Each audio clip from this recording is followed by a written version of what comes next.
राम राम साथियों, कैसे हो आप सभी। आई होप आप सभी ठीक ठाक और कुशल मंगल होंगे। साथियों, आज के वीडियो में हम बात करेंगे 11th agriculture chapter number 2 weather and climate class number 8। इससे पहले इस चैप्टर के 7 वीडियोस मैंने अपलोड कर दिए हैं। अलग से प्लेलिस्ट भी बनी हुई है 11th एग्रीकल्चर के नाम से। जिन्होंने वो वीडियोस नहीं देखे हैं, पहले आप उनको देखना, उसी के बाद आप क्लास 8 देखना, ताकि आप लोगों को अच्छे से समझ में आ सके। उन वीडियोस के अंदर इस तरीके से पढ़ाया गया है कि हर एक वर्ड, हर एक कॉन्सेप्ट आपका क्लियर किया गया है, ताकि आगे फ्यूचर में जो भी एग्जाम आप दोगे उनमें आपको कतई दिक्कत नहीं आए। जैसे कि आप जेट का एग्जाम दोगे, आईसीआर का एग्जाम आप दोगे, एग्रीकल्चर सुपरवाइजर का एग्जाम आप दोगे, इन सब एग्जाम के अंदर आपके 11th और 12th से डायरेक्ट क्वेश्चन पूछे जाते हैं। इसीलिए मैं बार बार बोलता हूं कि इन थ्योरी को आप अच्छे से पढ़े। इस वीडियो को बिना स्किप किए कंप्लीट एंड तक आपको देखना है। गारंटी देता हूं हर एक वर्ड, हर एक कॉन्सेप्ट आपका क्लियर हो जाएगा। तो चलिए साथियों, आज का वीडियो स्टार्ट करते हैं। शुरू करने से पहले जो लोग चैनल पर नए हैं, चैनल को सब्सक्राइब जरूर करें। पास में जो बेल आइकन है उस पर क्लिक करें, ताकि आने वाले सभी वीडियोस के नोटिफिकेशन आपको टाइम टू टाइम मिलते रहें। तो लास्ट टॉपिक हमारा था स्टीवेंसन स्क्रीन, और स्टीवेंसन स्क्रीन के बाद जो आपका टॉपिक आता है वो टॉपिक आता है other important fact regarding temperature. Temperature से संबंधित आपके और भी फैक्ट हैं जो आपके एग्जाम के लिए इंपॉर्टेंट है। जैसे कि यहाँ पर देखो, आपके टर्मिनोलॉजी यहाँ पर दे रखी है, daily average temperature. What is daily average temperature? देखो, as the highest and minimum temperature of the day is known, the average temperature of the day can be measure using the formula. अगर आपको दिन का highest temperature पता है और आपको minimum temperature पता है, तो मुबारक हो आपको, आप एवरेज टेम्परेचर कैलकुलेट कर सकते हो, निकाल सकते हो। कैसे? देखो, बड़ा सिंपल है। एक फॉर्मूला है एवरेज टेम्परेचर निकालने का। आपको दिन का मैक्सिमम टेम्परेचर पता होना चाहिए, फिर प्लस कर दो मिनिमम टेम्परेचर से और डिवाइड कर दो आप किससे, बोलो, 2 से। तो आपका जो टेम्परेचर आएगा वो क्या आएगा? एवरेज टेम्परेचर आएगा। अब यहाँ पर एक क्वेश्चन आप लोगों के लिए मैं दे रहा हूं, इसका आंसर आप लोग मुझे कमेंट करके बताएंगे, ठीक है। मैं यहाँ पर आपको दे रहा हूं कि डे का जो मैक्सिमम टेम्परेचर है वो आपका है 46 डिग्री सेल्सियस, और यहाँ पर मिनिमम में आप लोगों से बोल रहा हूं, मिनिमम जो है वो है आपका 18 डिग्री सेल्सियस। अब आपको मुझे कमेंट करके बताना है कि एवरेज टेम्परेचर कितना होगा इस दिन का, ठीक है। मैं आपके कमेंट का वेट करूंगा। आगे देखो, अगला daily temperature range. What is daily temperature range? देखो, the difference between the maximum and minimum temperature in 24 hours is known as the daily temperature range। मतलब मैक्सिमम और मिनिमम के बीच की जो रेंज है, इसी को हम क्या बोलते हैं? डेली टेम्परेचर रेंज हम बोलते हैं। कैसे निकालोगे? देखो, बहुत सिंपल है। डेली टेम्परेचर रेंज अगर आपको निकालना है तो आपको हाईएस्ट टेम्परेचर और इसमें से माइनस कर दो लोएस्ट टेम्परेचर। जैसे मान लो हाईएस्ट मैंने दे दिया 46 डिग्री सेल्सियस, इसका भी आंसर आप मुझे कमेंट करोगे। बड़ा सिंपल क्वेश्चन है। और -18 डिग्री सेल्सियस, क्या आंसर आएगा आप मुझे कमेंट करके बताओगे दोनों क्वेश्चन का आंसर, ठीक है। आगे देखो, अगला आता है monthly average temperature. What is monthly average temperature, और इसको कैसे कैलकुलेट करोगे? देख बालक, इधर the daily average temperature of 1 month is added and divided by the number of days in the month। कहने का मतलब बड़ा सिंपल है। जितने भी आपके एक तरीके से टेम्परेचर आया है अलग अलग दिन का, ठीक है, और कौन सा एवरेज, पहले आपको डेली एवरेज निकालना पड़ेगा, ये वाला। तो एवरेज टेम्परेचर, जैसे मान लीजिए पहले दिन का आपके 32 डिग्री आया, फिर आपके 40 आया, फिर आपके 26 आया, फिर आपके 18 आया, फिर आपके 20 आया, ऐसे जो डेली एवरेज टेम्परेचर आ रहा है, और अपॉन अपॉन अपॉन आप क्या कर दोगे, देखो इधर यहाँ पे addition of daily average temperature of 1 month and divided number of days in month temperature 1 month, और एक महीने में कितने दिन का टेम्परेचर आपने लिया है उससे आप डिवाइड कर देना, तो आपका मंथली एवरेज टेम्परेचर आ जाएगा। जैसे मान लीजिए ये ऐसे नंबर में लेते जा रहा हूं कि ये 28 दिन का मैंने लिया है, तो 28 अपॉन है ना, मतलब 28 अपॉन नहीं, 28 नीचे आएगा आपका, है ना, ये सारे के सारे आप जोड़ लेना, ठीक है, और नीचे 28 दिन कर देना अगर 28 दिन का मैंने लिया है तो। इससे होगा क्या, आपका मंथली एवरेज टेम्परेचर निकल जाएगा। इन सभी टर्मिनोलॉजी का यूज किया जाता है वेदर फोरकास्टिंग के अंदर। आई होप आप लोगों को ये समझ में आया होगा कि डेली एवरेज टेम्परेचर क्या होता है, डेली टेम्परेचर रेंज क्या है, और मंथली एवरेज टेम्परेचर क्या होता है, और इनको कैसे मेजर करते हैं, कैसे कैलकुलेट करते हैं। आई होप अच्छे से समझ में आया होगा। जिन्होंने अब तक वीडियो को लाइक नहीं किया है, वीडियो को लाइक करे, शेयर करे, कमेंट में जय जवान जय किसान जरूर लिखे। आज इस चैप्टर को हम कंप्लीट करने वाले हैं, तो आपके 11th एग्रीकल्चर इंग्लिश मीडियम के 2 चैप्टर आपके कंप्लीट हो जाएंगे। पहला चैप्टर ऑलरेडी हमारा कंप्लीट है और सेकंड चैप्टर भी आज हमारा कंप्लीट हो जाएगा। तो देखो, कन्वर्जन ऑफ टेम्परेचर मेजरमेंट, एक ये भी क्वेश्चन आता है और आगे कंपटीशन में भी आपने देखा होगा, बहुत सिंपल है, बस आपको एक फॉर्मूला लगाना है। आपने देखा होगा कि टेम्परेचर को हम 2 यूनिट के अंदर मेजर करते हैं, एक होता है डिग्री सेल्सियस और एक होता है डिग्री फ़ारेनहाइट, ठीक है। तो आपके कंपटीशन जेट आईसीआर में ये भी क्वेश्चन आता है कि डिग्री सेल्सियस की डिस्कवरी किसने की है, डिग्री फ़ारेनहाइट की डिस्कवरी किसने की है, और कैसे सेल्सियस को फ़ारेनहाइट में कन्वर्ट करते हैं और कैसे फ़ारेनहाइट को सेल्सियस में कन्वर्ट करते हैं। ऐसे क्वेश्चन आपसे एग्रीकल्चर के जितने भी कंपटीशन एग्जाम होते हैं सभी के अंदर पूछे जाते हैं। इसीलिए मैं बार बार बोलता हूं कि आपके 11th 12th की थ्योरी जो है ना बहुत ज्यादा इंपॉर्टेंट है। देखो, अगर हम बात करें, है ना, सेंटीग्रेड की, है ना, जिसको डिग्री सेल्सियस, तो ये इन्वेंटेड बाय एंड्रस सेल्सियस, ये वैज्ञानिक का नाम है एंड्रस सेल्सियस, है ना, तो याद रखिएगा। फ़ारेनहाइट की बात करें तो फ़ारेनहाइट को इन्वेंट किसने किया, डेनियल फ़ारेनहाइट ने। किसने किया है, डेनियल फ़ारेनहाइट। तो दोनों वैज्ञानिक अलग अलग है। अब देखो, कन्वर्जन करने के लिए सिंपल आपको फॉर्मूला लगाना है, F-32/9 इक्वल सेल्सियस 15। बस मान पुट करो, कैलकुलेट करो और आ जाएगा। अगर आपको फ़ारेनहाइट में कन्वर्ट करना है सेल्सियस को, तो सेल्सियस को फ़ारेनहाइट में कन्वर्ट करो, सेल्सियस और फ़ारेनहाइट को सेल्सियस में करना है तो फ़ारेनहाइट को सेल्सियस में करो, इस तरीके से। तो इससे आप कन्वर्ट कर सकते हो। इसके कुछ क्वेश्चन भी मैं आपको इस चैप्टर के एंड में करवाऊंगा कि कैसे करना है, बट आप ट्राई करके देखना, एक बार कोशिश करके देखना। फिर आगे जो आता है यहाँ पर, ये आता है रेन गेज।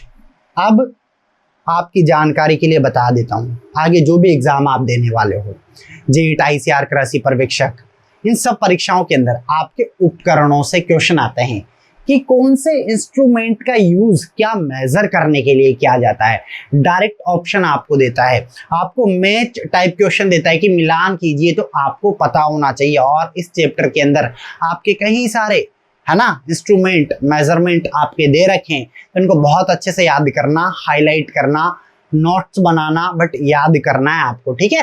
तो यहाँ पर जैसे सबसे पहला आता है rain gauge.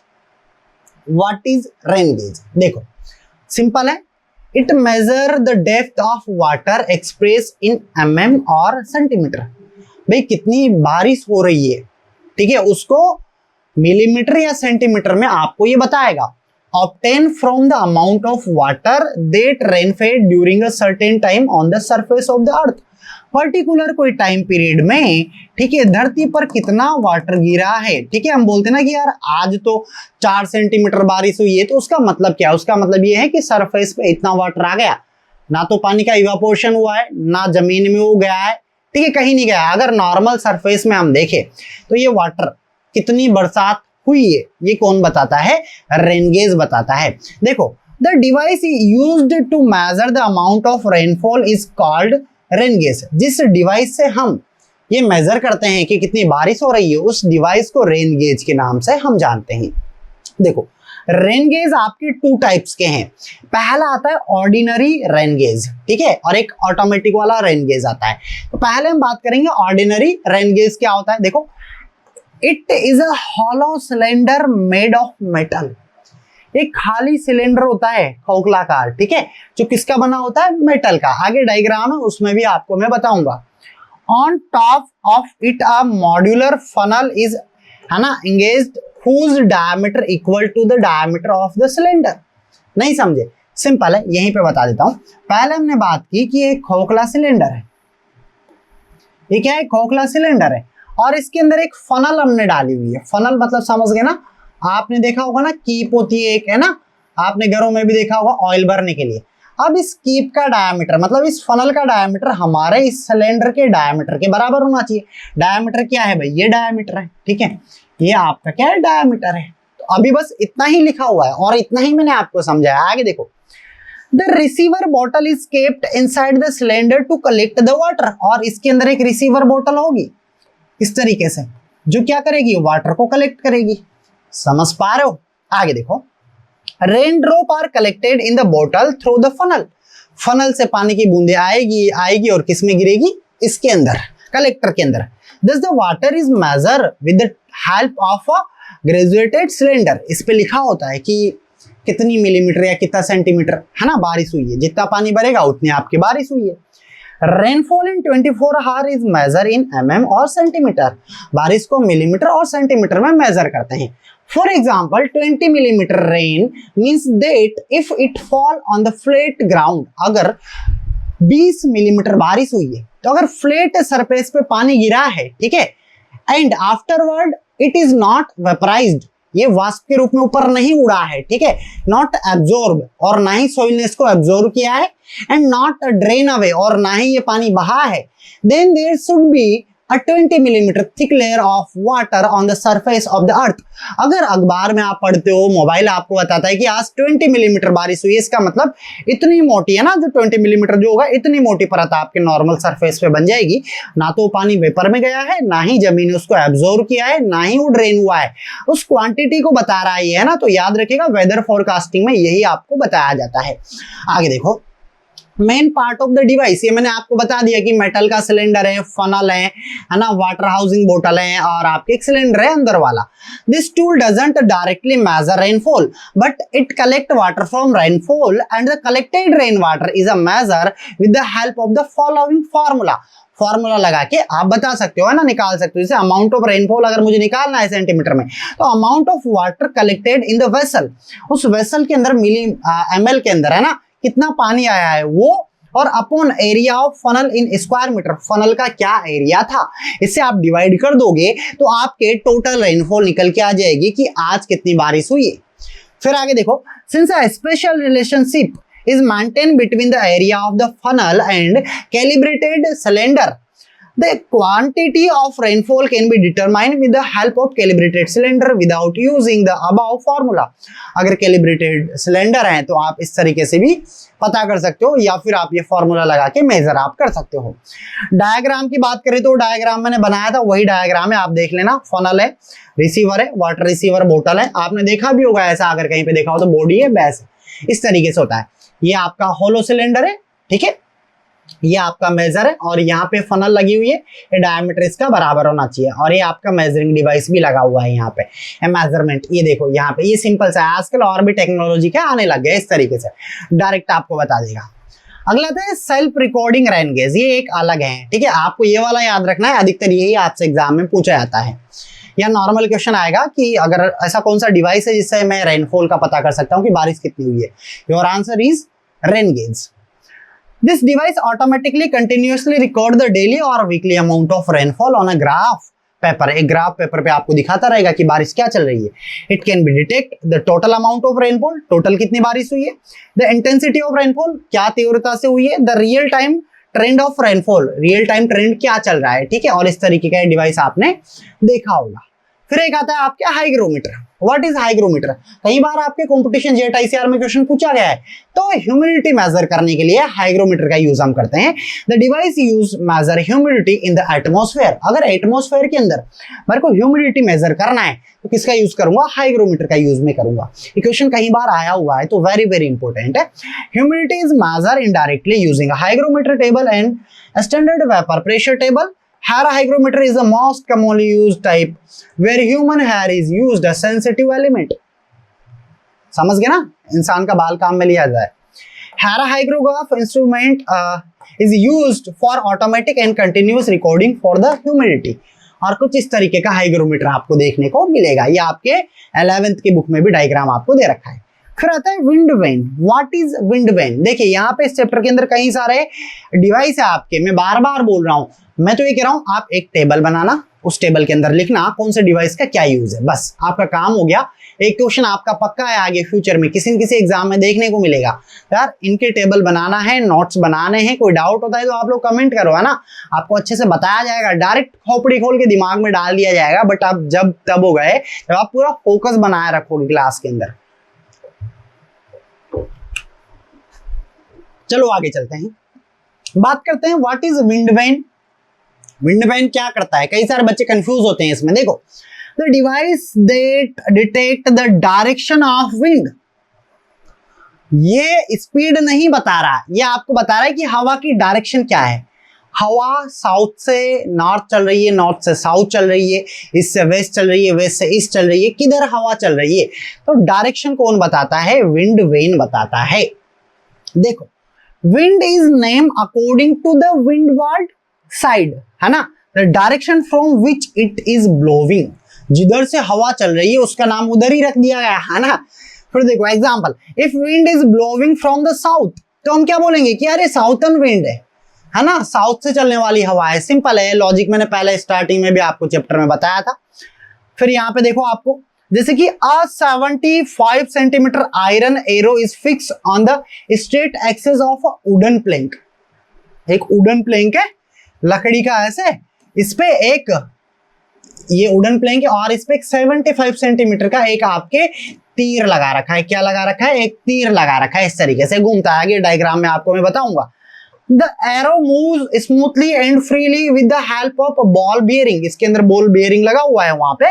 The back of the arrow tail is made of thin iron sheet, और आयरन सीट का ये बना हुआ है ऐसा। डायरेक्शन जिसमें नॉर्थ साउथ ईस्ट वेस्ट। अच्छा, आपने न्यूज देखी है?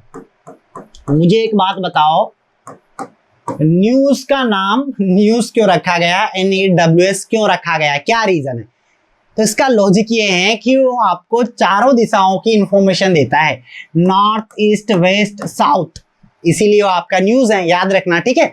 तो ये जो है आपके, ये जो विंड वैन है, इस पे इस तरीके के तीर है। ये देखो, जैसे यहाँ नॉर्थ है, इधर साउथ है, इधर वेस्ट है और इधर ईस्ट है। इसके ऊपर आपके क्या है, ये एरो है जो मैंने आपको बताया था, लोहे का, पतली पत्ती जैसा ही है, ठीक है। जैसे हवा चलेगी तो यहाँ पे बियरिंग लगा हुआ है, घूमेगी जिधर से हवा चलेगी उस डायरेक्शन में, और आपको बता देगा कि नॉर्थ से साउथ आ रहा है, साउथ से किधर आ रहा है, वो सब कुछ चीजें आपको बताएगा। तो विंड वैन एरो हेड है, बैलेंसिंग आर्म है, फिन है और स्ट्रॉन्ग कपलिंग है, बस ये है। फिर एक डिवाइस आता है एनीमोमीटर। What is anemometer? बच्चे कंफ्यूज होते हैं। विंड वैन क्या बता रहा है, डायरेक्शन। एनीमोमीटर आपको स्पीड बताएगा कि कितनी स्पीड में कितने किलोमीटर प्रति घंटे की हवा चल रही है। मोबाइल में दिखाता है ना कि यार 25 किलोमीटर प्रति आवर आपके विंड चल रही है, तो कैसे बताता है, वो चीजें है ना। तो देखो इधर, instrument used to detect the speed of wind is called anemometer. देखो, इन्वेंटेड बाय, अब देखो जेट ICR के लिए इंपॉर्टेंट क्वेश्चन है, किसने इन्वेंटेड किया, Robinson hence, also known as Robinson cup anemometer के नाम से भी जानते हैं। मान लो जेट में क्वेश्चन आ गया, आपने थ्योरी पढ़ी नहीं है तो फिर बस लटकते रह जाओगे लंगूर की तरह, ठीक है। इसलिए बार बार बोलता हूँ थ्योरी इंपॉर्टेंट है, थ्योरी से ही क्वेश्चन निकल के आते हैं आपके। देखो डायरेक्ट पॉइंट वाइज आपके लिए नोट्स बना रखे हैं अच्छे से। हाँ, जिन बच्चों ने अब तक कैप्टन एग्रो ऐप डाउनलोड नहीं किया, भाई डाउनलोड कर लो, ऑफर चल रहा है, बार बार बोल रहा हूँ, अच्छे नंबर आएंगे, अच्छी परसेंट बनेगी, कंपटीशन में दिक्कत नहीं आएगी। 20 चैप्टर के इंग्लिश मीडियम के नोट्स हैं, मात्र आपको 299 में दिए जा रहे हैं, ठीक है। और जो स्टूडेंट इसका पूरा इंग्लिश मीडियम का कोर्स लेना चाहते हैं, प्राइस इसकी 4999, बट आपको कूपन कोड अप्लाई करो CAP 4000, कुछ दिनों के लिए ऑफर और है, और इससे कोर्स मात्र 999 में आपको मिलेगा। देख लो, इतना अच्छा वीडियो लेक्चर वगैरह सब कुछ विद नोट्स।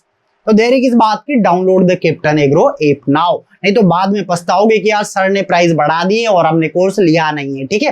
आगे देखो, वर्किंग प्रिंसिपल की अगर हम बात करें तो wind blow due to the difference in the air pressure. अब हवा कैसे चलती है कि हाई प्रेशर से लो प्रेशर की तरफ हवा चलती है, बात तो आप जानते हो, ठीक है। As pressure difference increase or decrease, the speed of wind also increase or decrease। अगर प्रेशर, जैसे जैसे प्रेशर कम होगा ज्यादा होगा, उसी के बेस पे हवा की स्पीड भी क्या होगी, कम होगी ज्यादा होगी। इसका mechanism has 4 semi circular cup, 4 circular cup लगे होते हैं। अभी मैं आपको बताऊंगा कैसे होता है, वो मेटल रोड पे लगे होते हैं। Under these cup there is an air velocity indicator metal, है ना, आपके cyclometer that measure wind speed, speed is a measure in kilometre per hour. फिर आगे देखो, calculated using the time lag between two readings, install on a metal pipe for measuring velocity, height 3 metre height पे इसको हम लगाते हैं। एक बार jet में क्वेश्चन भी पूछा गया था। एनीमोमीटर की हाइट क्या होती है याद रखना, कप, पियोट और आपके साइलोमीटर देखो कैसा होता है, देख लो। बट उससे पहले ये कोर्स आज ही ले लो, मैं तो ये बोल रहा हूँ, ठीक है। Download the captain agro app now, apply करो कूपन कोड CAP 4000, जिससे कोर्स मात्र मिलेगा 999 के अंदर। जल्दी ही इस पे क्लासेस स्टार्ट होने वाली है, उससे पहले ले लो आप, नहीं तो इसकी प्राइस यही रहेगी, इस प्राइस में आपको मिलने वाला है। तो मैं तो ये कह रहा हूँ, आप ऐसे सोच के मतलब कि यार 11th ही तो है, आप ये सोच के लो कि आगे आपको कंपटीशन फाइट करना है, एग्रीकल्चर में सफलता हासिल करनी है, तो 11th 12th आपका स्ट्रॉन्ग होना चाहिए। और ये तभी होगा जब आप अच्छा कंटेंट सही जगह से आप पढ़ोगे। आगे देखो, ये इस तरीके का होता है, 4 कप है इसके अंदर। ये देखो 1 2 3 4 ऐसे कटोरियां लगी हुई है। मान लो जैसे हवा चलेगी इधर, तो ऐसे ऐसे चक्री की तरह घूमेगा है, ठीक है। इधर यहाँ पे आपको दिखाता रहेगा। तो ये इस तरीके का है, ये डायग्राम है, इसका बना लेना। अगर डायग्राम आता है तो डायग्राम आपको बनाना है, 11th की बुक में भी आपको दे रखा है। The place for setting upon observatory should be free from house और ट्री दैट में ऑब्स्ट्रक्ट रीडिंग। ये फ्री फॉर्म होना चाहिए, इसके आसपास पेड़ वगैरह मकान वगैरह नहीं होना चाहिए, नहीं तो कैसे बताएगा, हवा को तो ही रोक लेगा ना। तो इस बात का ध्यान रखना है। फ्री फ्रॉम वाटर लॉगिंग, पानी में ना डूबे, उस चीज का भी ध्यान रखना है। ऑन अ लेवल एरिया, एक पर्टिकुलर लेवल एरिया पे होना चाहिए, है ना, preferably between farm field open area में आप लगा दो इसको। तो इस तरीके से आप एनीमोमीटर से क्या कर सकते हो, स्पीड पता कर सकते हो, विंड वेन से आप डायरेक्शन पता कर सकते हो, हाइग्रोमीटर से आप ह्यूमिडिटी पता कर सकते हो, थर्मामीटर से आप टेम्परेचर पता कर सकते हो। तो ये जितने भी मीटर मैंने आपको बताया, जितने भी डिवाइस बताया ना, very very important for your competition exams. तो आई होप आज का वीडियो आप लोगों को काफी अच्छे से समझ में आया होगा। किसी भी टॉपिक में, किसी भी वर्ड में अगर आपको कोई डाउट है, आप मुझे कमेंट करें। और जिन्होंने अब तक कमेंट में जय जवान जय किसान नहीं लिखा है, जय जवान जय किसान लिखे, वीडियो को लाइक करें, शेयर करें। हम मुलाकात करेंगे अगले वीडियो में, तब तक आप सभी को राम राम, नमस्कार, जय जवान जय किसान, जय हिंद, बाय बाय।